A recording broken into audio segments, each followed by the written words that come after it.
नीतिमानाची प्रार्थना कार्य करण्यासाठी प्रबळ असते। नीतिमानाची प्रार्थना कार्य करण्यासाठी प्रबळ असते।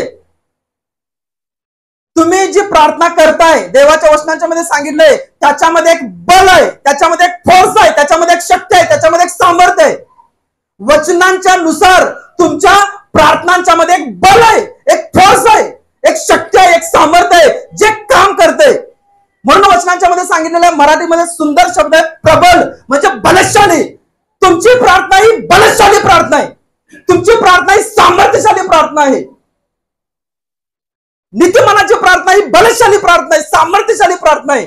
आज तुम्ही ज्या प्रार्थना प्रभू समोर करत आहात काय त्या बलशाली आहेत काय, काय त्या सामर्थ्यशाली आहेत काय? त्याच्यामध्ये बल असणं, त्याच्यामध्ये शक्ती असणं, त्याच्यामध्ये सामर्थ्य असणं अतिशय गरजेचं आहे। जी प्रार्थना तुम्ही करत आहे त्याच्यामध्ये जर बल नाही, त्याच्यामध्ये शक्ती नाही, त्याच्यामध्ये सामर्थ्य नाही तर ती प्रार्थना तुमच्या जीवनामध्ये तुम्हाला सुटका देणार नाही। तुम्हाला अशी प्रार्थना करायला पाहिजे की ज्या प्रार्थनेमध्ये बल आहे। बलच्या शिवाय केलेली प्रार्थना तुम्हाला सुटका देणार नाही, स्वर्गामध्ये ऐकली जाणार नाही, ती दुरात्म्यांच्याकडून अडवली जाणार। तुमच्या प्रार्थनांच्या मध्ये बल, तुमच्या प्रार्थनांच्या मध्ये सामर्थ्य असणं अतिशय गरजेचं आहे। आणि म्हणून पुष्कळ वेळेला आपण प्रार्थना करत असतोय पण त्या प्रार्थनांची उत्तर आपल्याला मिळत नाही। ती प्रार्थना अडवली जाते, त्या प्रार्थनाचं उत्तर आपल्यापर्यंत येत नाही आणि मग आपण निराश होतोय, आपण प्रार्थना करणं सोडून देतोय। आपल्याला वाटतंय मी एवढं प्रार्थना करायलोय पण माझ्या प्रार्थनेचं उत्तर का मला अजून मिळत नाही का? कारण तुमच्या प्रार्थनांच्या मध्ये बल नाही, तुमच्या प्रार्थनांच्या मध्ये सामर्थ्य नाही। आज देवाचं वचन म्हणत आहे चर्च मंडळी तुमच्या प्रार्थना या बलशाली प्रार्थनांच्या मध्ये बदलणं अतिशय गरजेचं आहे। जेव्हा पवित्र आत्म्याचं बल तुमच्या प्रार्थनांच्या मध्ये काम करेल त्यावेळेला या जगातील कुठली पण दृश्य किंवा दृश्य शक्ती तुमच्या प्रार्थना ऐकण्यापासून त्याचं उत्तर देण्यापासून अडवू शकणार नाही। दानिएलच्या प्रार्थनांच्या मध्ये बल होतं, जेव्हा त्याने निर्णय घेतला की मला प्रार्थना करायची आहे त्यावेळेला वचनांच्या मध्ये सांगितलंय तो 21 दिवस प्रार्थना करत होता। वचनांच्या मध्ये सांगितलेलं आहे त्याची प्रार्थना स्वर्गामध्ये गेली। देवाने सांगितलं गॅब्रिएल दूताला की ह्याची प्रार्थना बलशाली प्रार्थना आहे आणि या प्रार्थनेचं उत्तर घेऊन तू जा। आणि जेव्हा तो गॅब्रिएल देवदूत त्याच्या प्रार्थनेचं उत्तर घेऊन जात होता, दानिएलचा 9वा अध्याय, दानिएलचा 10वा अध्याय नंतर तुम्ही वाचा, वचनांच्या मध्ये सांगितलंय की त्या गॅब्रिएल देवदूताला पारसाचा राजाचा जो अधिपती आहे त्या अधिपतीने त्याला अडवलं। याच्या अगोदर आपण अनेक वेळा बघितलेलं आहे, पारसाच्या राजाच्या अधिपतीनं त्याला अडवलं। दानिएलची प्रार्थना आहे ती त्याचं उत्तर घेऊन येत असताना गॅब्रिएल देवदूताला त्याने अडवलं।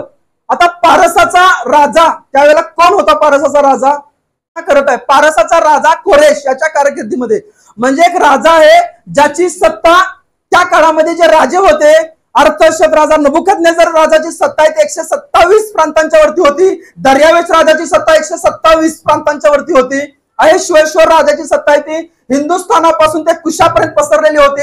म्हणजे एका मोठ्या साम्राज्यांच्या वर 127 देशांच्या वर सत्ता असणारा तो राजा, म्हणजे त्याचं सामर्थ्य, त्याचं राज्य 127 उदाहरणात सांगत आहे, असेलच असं नाही परंतु ते काही त्या काळातील काही संदर्भ घेऊन मी तुम्हाला सांगत आहे, कारण निश्चित किती प्रांतांच्यावर सत्ता होती माहित नाही पण 127 हे आपल्याला पाहायला मिळते।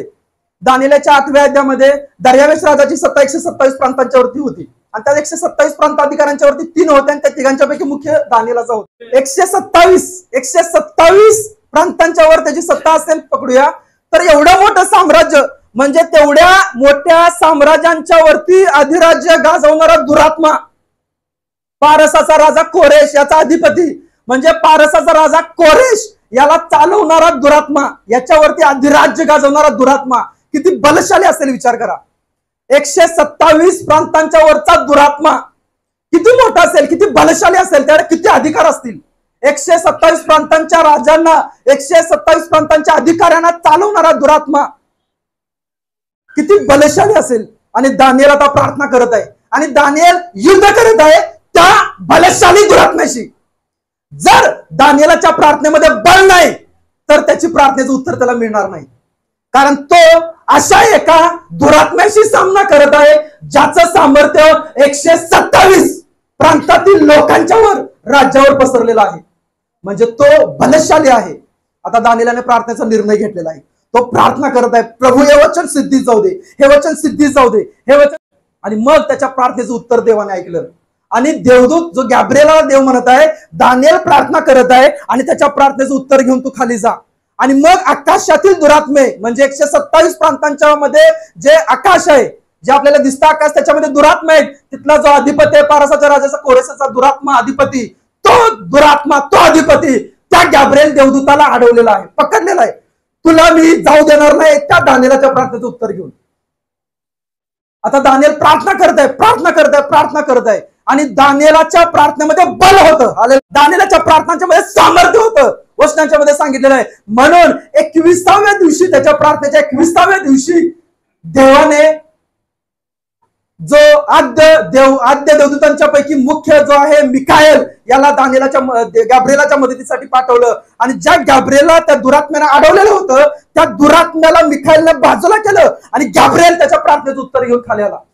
आणि तो म्हणत आहे, ज्या दिवशी तू प्रार्थनेचा निर्णय घेतलास त्याच दिवशी तुझी प्रार्थना ऐकण्यात आलेली होती. परंतु पारसाचा राजा कोरेशाचा अधिपती माझ्या आडवा आला, परंतु मिकाएल मला मदत करायला आला, म्हणून त्यानंतर माझी सुटका झाली. तुझ्या प्रार्थनेचं उत्तर मी घेऊन आलेलो आहे.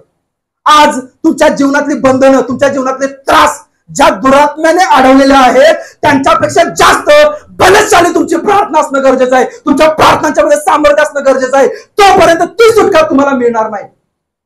तुमच्या प्रार्थना ह्या बलशाली प्रार्थना, सामर्थ्यशाली प्रार्थना, तुमच्या प्रार्थनांच्या मध्ये पवित्र आत्म्याचं सामर्थ्य काम करणं अतिशय गरजेचं आहे. प्रार्थना जेव्हा तुम्ही करायला चालू करता एखाद्या गोष्टीसाठी, त्यावेळेला तुमच्यावर एक नैतिक जबाबदारी आहे, एक जबाबदारी आहे. त्या जबाबदारीमध्ये चालणं अतिशय गरजेचं आहे. जेव्हा तुम्ही प्रार्थना करताय 2 तास 3 तास आत्म्यामध्ये देवाशी एकरूप होऊन प्रार्थना करताय, आणि जेव्हा तुम्ही जगामध्ये जाताय त्यावेळेला जगामध्ये तुम्ही कसं बोलताय, तुम्ही कसं राहताय, कसा विचार करताय, त्या गोष्टींचा परिणाम तुमच्या प्रार्थनेच्या सामर्थ्यावरती होत असतो. नीतिमानाची प्रार्थना कार्य करण्यासाठी प्रबळ आहे. जर प्रार्थना करणारा व्यक्ती नीतिमत्वामध्ये चालला नाही तर त्याच्या प्रार्थनेतलं सामर्थ्य निघून जाणार. त्याच्या प्रार्थनेचं उत्तर तो रडत आहे उपासांच्या मध्ये, तो रडत आहे, कणत आहे अन्य भाषेमध्ये, आणि जेव्हा तो बाहेर येतोय त्यावेळेला तो जगातील गोष्टींच्या मध्ये रममान होतोय, जगातील गोष्टी करतोय, जगातील गोष्टी पाहतोय. तर तुमचं प्रार्थनेचं उत्तर थांबलेलं आहे. तुमची प्रार्थनेतलं सामर्थ्य, शक्ती आहे, फोर्स आहे, ते निघून गेलेलं आहे. म्हणून जेव्हा तुम्ही प्रार्थना करताय त्याचबरोबर तुम्ही देवाशी केलेल्या करारामध्ये चाला. प्रार्थनेत वेळ घालवलेला आहे, मी देवाच्या उपस्थितीमध्ये वेळ घालवलेला आहे.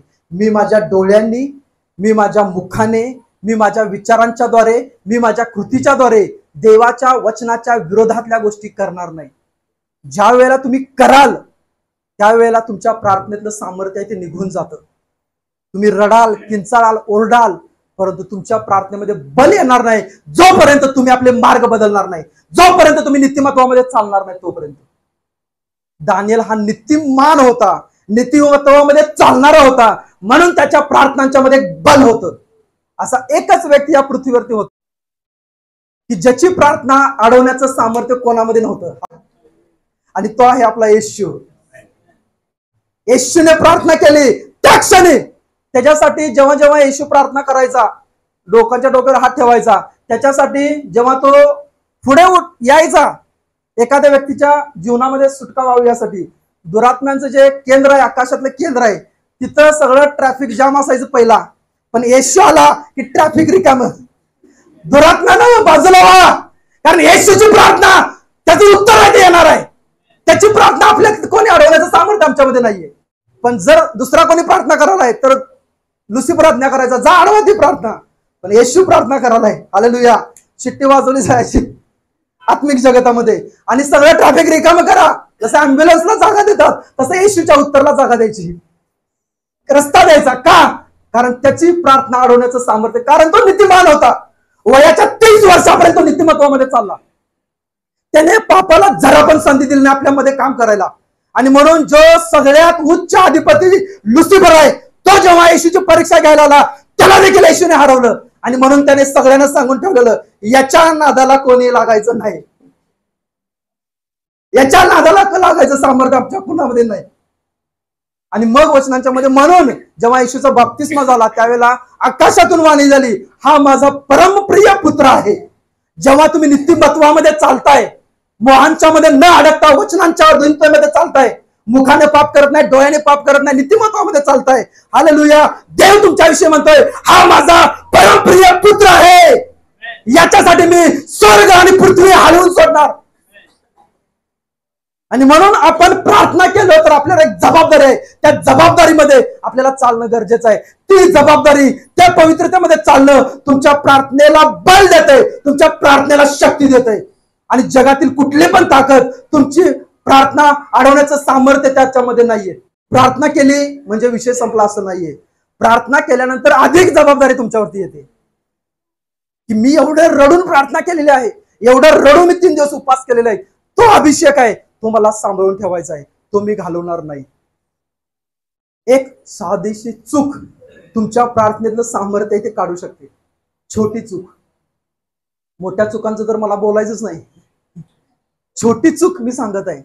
मोशे एवढा अभिषिक्त होता, वचनांच्या मध्ये सांगितलं एवढा अभिषिक्त होता, देवाची उपस्थिती त्याच्यावरती होती, पण त्याने एक चूक केली. देवाने त्याला सांगितलं की त्या खडकाला आज्ञा कर, आणि त्याने एक म्हणला की त्याला काठी मारली, कारण इस्रायल लोक लय त्याला त्रास देत होते, लय वैताग देत होते, सारखं किरकिर करायचे.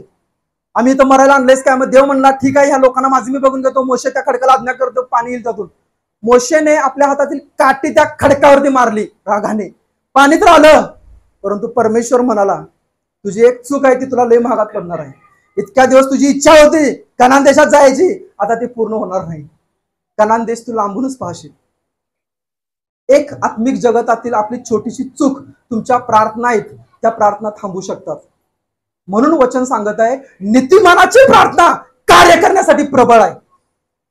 जर महिला आता प्रार्थना करत आहे, तुम्ही 2 तास रोज अन्य भाषेत प्रार्थना करत आहे, तुमच्या प्रार्थना तुम्ही वेळ देताय, तुमच्या मुलाबाळांना बाजूला ठेवून, तुमच्या पतीला बाजूला ठेवून, तुमची कामं बाजूला ठेवून तुम्ही कष्टातनं ते करत आहे. हे काही साधी गोष्ट नाही 2 तास प्रार्थना करणं. एवढं कष्ट करून जर तुम्ही एखादी गोष्ट मिळवण्याचा प्रयत्न करत आहे, तर एखाद्या छोट्या गोष्टीसाठी ते गमवू नका. जर तुम्ही प्रार्थना करत आहे 2 तास, तर तुमच्यावर जबाबदारी आहे. काय पाहायला पाहिजे, काय बोलायला पाहिजे, किती चिडायला पाहिजे, किती लिमिट मध्ये राहायला पाहिजे. कारण तुम्ही प्रार्थना करत आहे, तुम्ही तो अभिषेक मिळवलाय, तो अभिषेक लूज होऊ शकतोय तुमच्या एखाद्या चुकीच्या गोष्टीच्या द्वारे. जर तुम्ही एखादी गोष्ट मिळवण्याचा प्रयत्न करत आहे, तर ती मिळवा. आपल्या प्रार्थना ह्या अशा प्रकारे बलशाली पाहिजेत की दुरात्म्यांची बंधने तोडून त्या यायला पाहिजेत. दानिएल तर एक युनिव्हर्सल माणूस होता, आंतरराष्ट्रीय दर्जाचा माणूस होता तो. म्हणून आंतरराष्ट्रीय दर्जाचे दुरात्मे त्याच्याशी काम करत होते, डील करत होते. एक साधा दुरात्मा नव्हता तो, पारसाचा राजा कोरेशाचा अधिपतीचा दुरात्मा होता, त्याच्याशी तो युद्ध करत होता. आपण कमीत कमी रुकडी गावातील दुरात्म्यांशी तर युद्ध करूया. आपण कमीत कमी कोल्हापूर जिल्ह्यातील दुरात्म्यांशी तर युद्ध करूया. तेवढं तर नीतिमत्वामध्ये आपण पहिला चालूया. त्यासाठी तुम्हाला प्रार्थना पण करायची आहे आणि पवित्रतेमध्ये चालायचं आहे, निष्कलंकतेमध्ये चालायचं आहे, देवाच्या वचनांच्या अधीनतेमध्ये चालायला पाहिजे. ज्या वेळेला तुम्हाला कोण बघत नाही, त्यावेळेला तुम्हाला समजलं पाहिजे की माझा देव मला बघत आहे आणि मी ती गोष्ट करणार नाही. जर जास्त काय होत आहे, देवाच्या हातात चोपून द्या आणि तिथून लांब राहा. पण मुखानं, डोळ्यांनी, शरीराने, विचारांनी पाप करू नका. ज्या वेळेला तुम्ही असं वागताय, त्यावेळेला तुमची प्रार्थना एक बलशाली प्रार्थना होते. हालेलुया. दुरात्म्यांच्या जगतांच्या मध्ये तुमचं नाव आहे ते प्रचार होते. तुमच्या नावाला घाबरतात का? कारण तुम्ही प्रार्थना पण करत आहे आणि पवित्रतेमध्ये पण चालत आहे. आणि त्यामुळे दुरात्मे तुमच्यासाठी अडकवण्याचा प्लान करतात, परंतु त्यांचा प्रत्येक प्लान, देवाचा आत्मा तुमची प्रार्थना बलशाली असल्यामुळे त्याच्या विरोधात परमेश्वर तुम्हाला विजयाचा झेंडा उभा करणार.